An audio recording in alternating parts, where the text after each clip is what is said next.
Me tira daqui!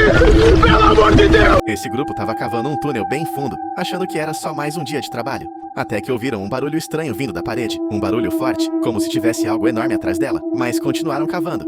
De repente, a parede começou a tremer. A terra rachou. O som ficou cada vez mais alto. Eles sentiram o chão vibrar sob os pés. O coração deles disparou. Eles tentaram recuar, mas já era tarde. Eles sabiam que tinha alguma coisa muito errada ali. Eles sabiam que não tinham mais tempo. E quando eles pensaram que tudo estava acabado, algo que ninguém esperava aconteceu. Eu vou te mostrar. Mas antes, se você gosta mais de brigadeiro do que da sua mãe, ignora esse vídeo. Mas se você ama sua mãe mais do que brigadeiro, curta, siga o perfil e comenta um coração pra provar. A parede estourou e um rio subterrâneo escondido ali invadiu tudo e inundou.